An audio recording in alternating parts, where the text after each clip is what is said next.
Fala galerinha, tudo bem com vocês? Aqui é o professor Celso Ramos. Vamos para mais uma aula de biologia. Agora nós vamos estudar, na verdade, nós vamos dar continuidade, né, ao estudo das evidências evolutivas. Nós não tivemos aulas teóricas com esse nome. Nós tivemos, por exemplo, falando sobre fósseis, falamos sobre a seleção natural, né? A gente explicou sobre as adaptações, isso são as evidências, tá? Então a gente pegou esses assuntos e a gente uniu num só exercício, que é sobre as evidências evolutivas. E essa primeira questão sobre evidências, ela fala: quando a semelhança entre estruturas animais não é sinal de parentesco, mas conseguida pela ação da seleção natural sobre as espécies de origem diferentes, fala-se em quê? Então veja só, semelhanças entre animais que não têm sinal de parentesco. A gente fala em convergência adaptativa. Vamos entender melhor. Um exemplo bem clássico que eu trago para vocês é o exemplo da asa da borboleta e a asa da coruja, por exemplo.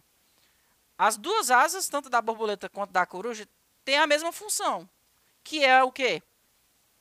Promover o voo, certo? Tem a mesma função. Mas quando a gente estuda os embriões, tanto o embrião que formou a borboleta, quanto o embrião que formou a coruja, a estrutura embrionária que formou a asa da borboleta e a asa da coruja são diferentes. Ou seja, têm origens embrionárias diferentes. Mas o órgão que foi originado, que é a asa, tem a mesma função. Então a gente diz que a asa da borboleta e a asa da coruja são órgãos análogos, certo? Uma vez que você entende o que é órgão análogo, você vai entender o que é convergência adaptativa. Vamos lá. Acredita-se que o ancestral da borboleta é diferente do ancestral da coruja, ok? Eram dois ancestrais diferentes, mas esses dois ancestrais diferentes, eles foram viver no mesmo ambiente ou foram tentar resolver uma mesma situação, que é a necessidade de voar. Então, como eles precisavam promover o voo, então eles conseguiram desenvolver uma asa.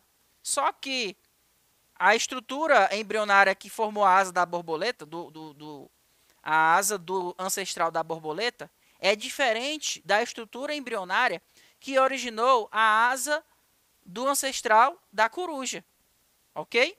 Então, esses dois ancestrais, eles convergiram para resolver o mesmo problema, que é a necessidade de voar. Então, é uma convergência adaptativa, tá? A convergência adaptativa, como eu acabei de explicar para vocês, ela resulta em órgãos análogos.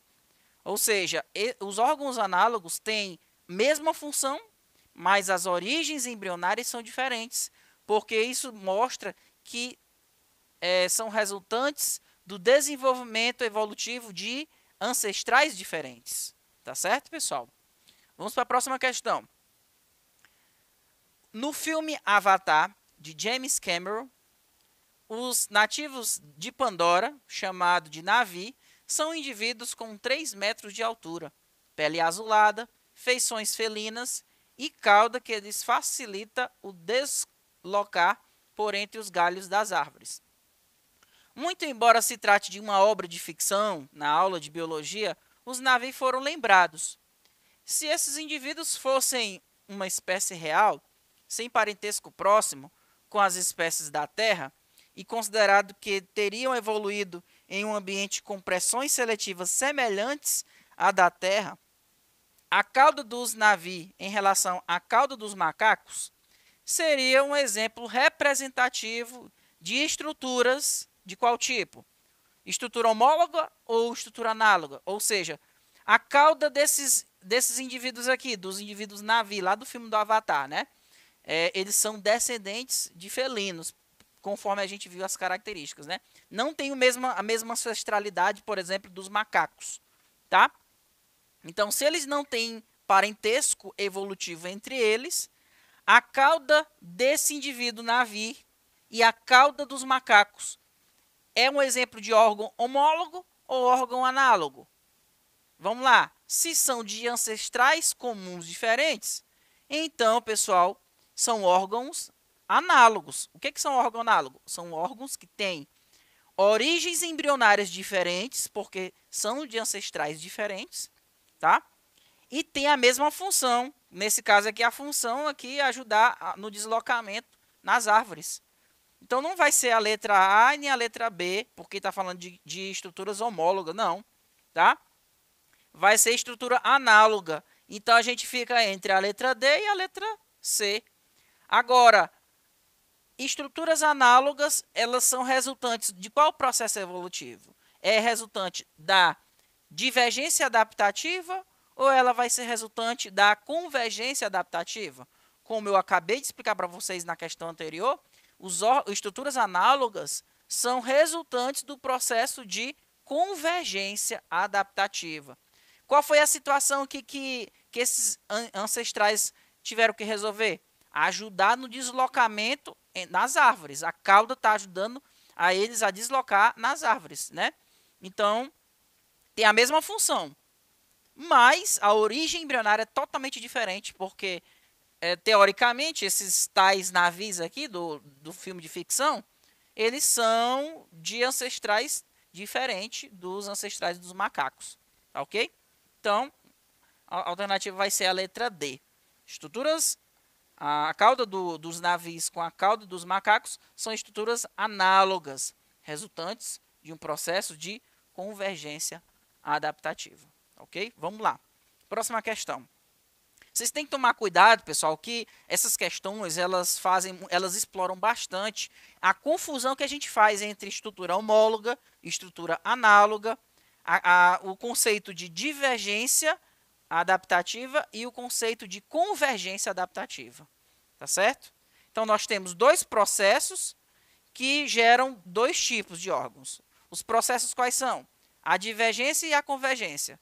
A divergência, ela resulta em estruturas homólogas.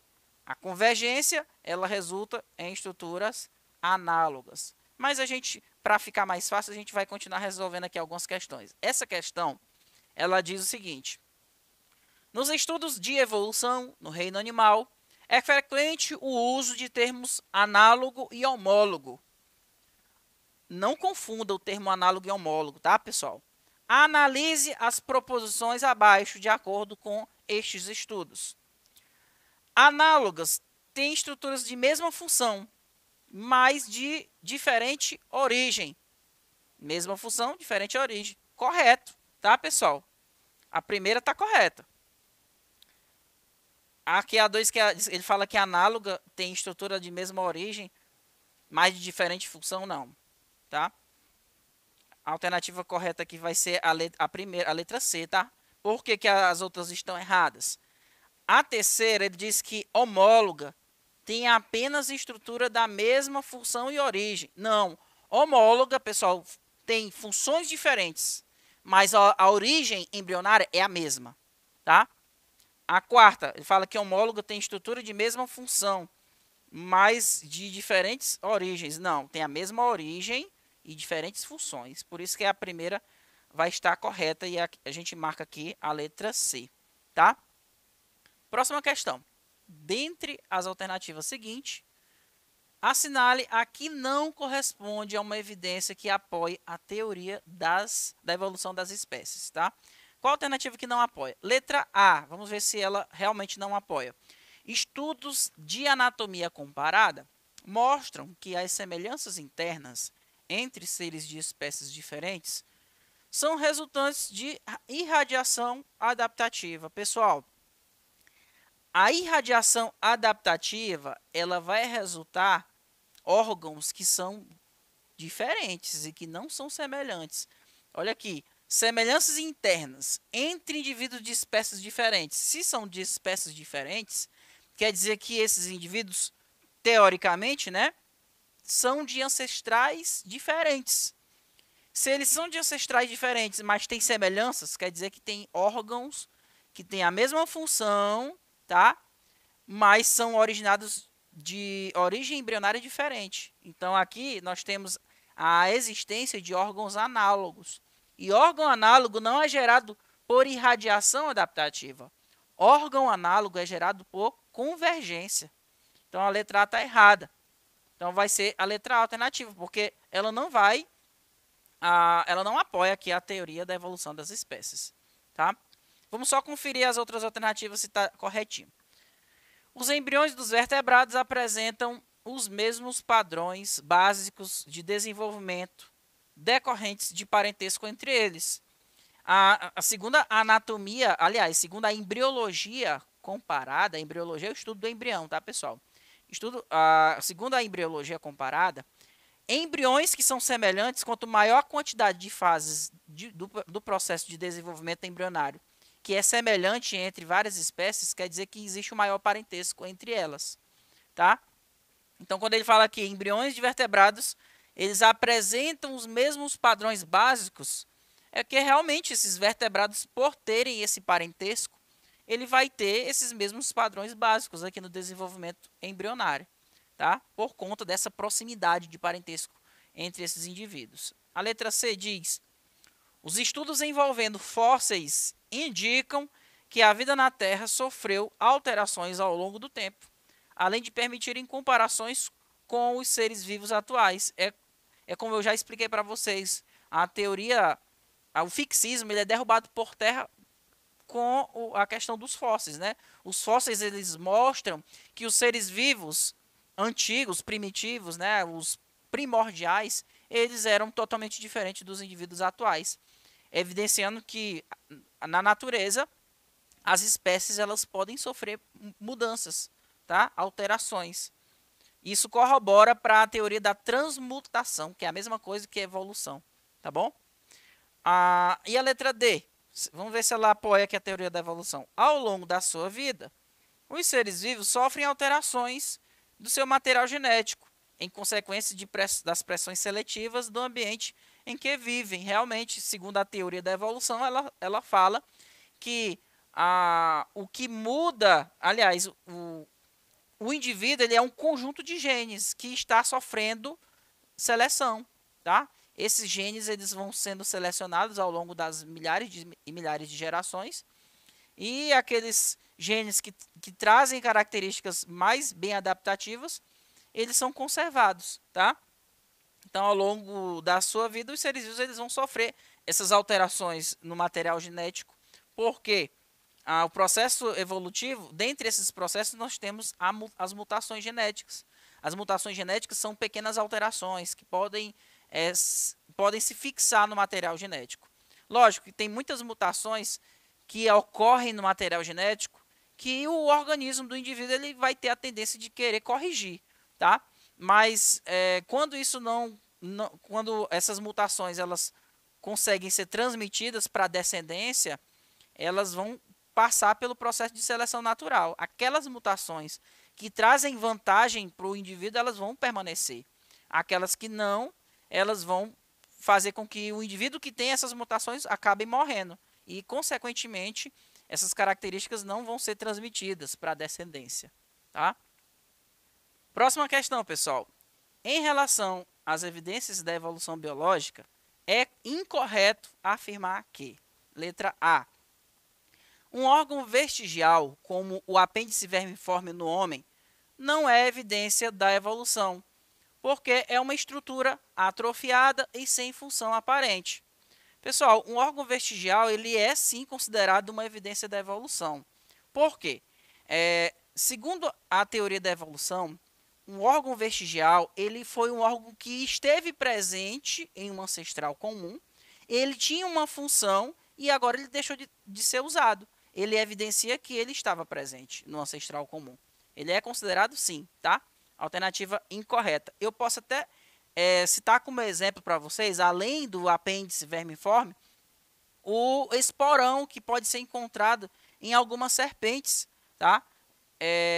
Para muitos teóricos acreditam que esse esporão encontrado em serpentes poderia ter sido uma pata, né? um órgão de locomoção, que por ter deixado de ser usado, ele foi se atrofiando e virou um órgão vestigial, tá? Vamos só conferir se as outras alternativas estão corretas, tá? A letra B. A pata dianteira de um cavalo e a asa de um morcego constitui evidência da evolução, porque são estruturas homólogas, apesar de o cavalo ter perdido os dedos, enquanto no morcego, estes não só foram mantidos, como alongados. Correto, pessoal. Por quê?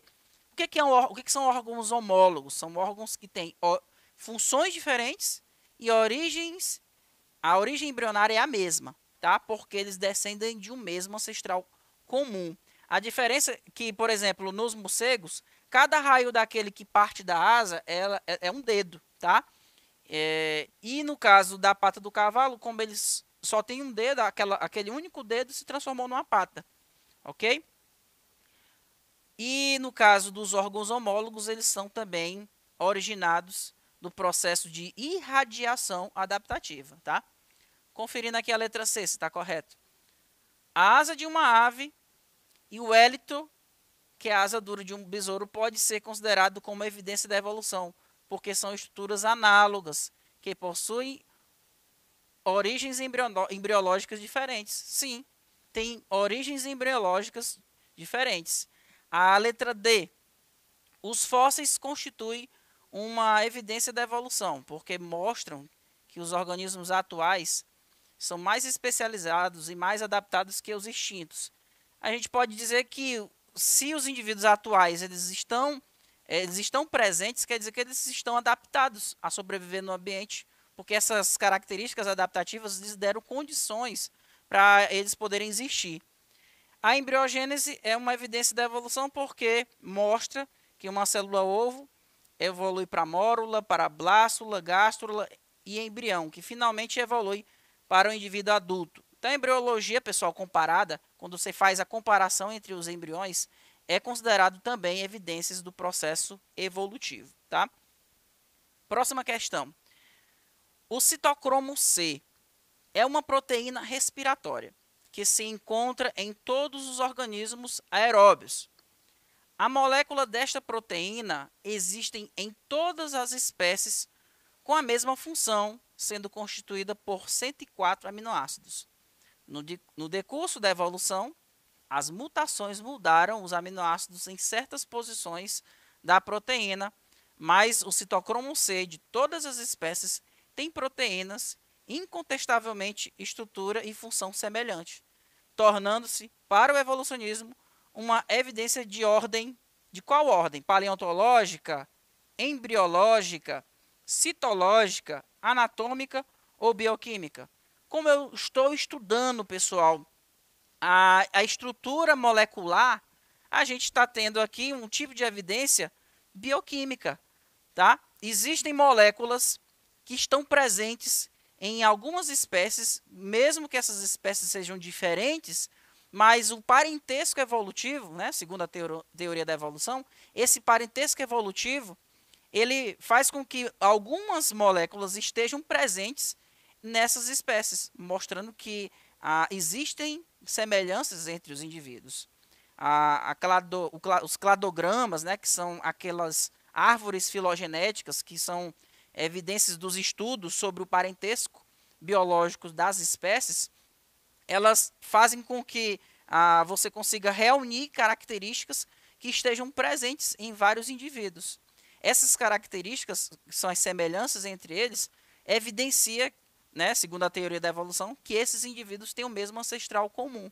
É basicamente, por exemplo, o que se faz quando a gente vai a um supermercado, que a gente encontra seções. A gente vai no setor de limpeza, tem um setor de biscoito, setor de cereais. Você encontra no supermercado determinado produto porque ele está classificado com outros produtos que são semelhantes. Então, da mesma forma, na natureza, os seres vivos que têm algum tipo de semelhança entre eles, quer dizer que existe algum tipo de parentesco evolutivo, tá? A principal afirmação da teoria da evolução, ela fala que todos os seres vivos têm o mesmo ancestral comum, têm uma mesma ancestralidade. E assim como, por exemplo, numa família, as pessoas que têm um parentesco, elas são parecidas, na natureza, as espécies que são semelhantes entre si, elas têm um maior grau de parentesco biológico, tá? Eu espero que vocês tenham entendido essa aula de hoje, pessoal. Continuo a te pedir a seguir as nossas redes sociais. Nós estamos no YouTube, no Instagram, segue lá, plataforma Gonçalves Dias, tá bom, pessoal? Fiquem todos com Deus e até mais. Tchau, tchau.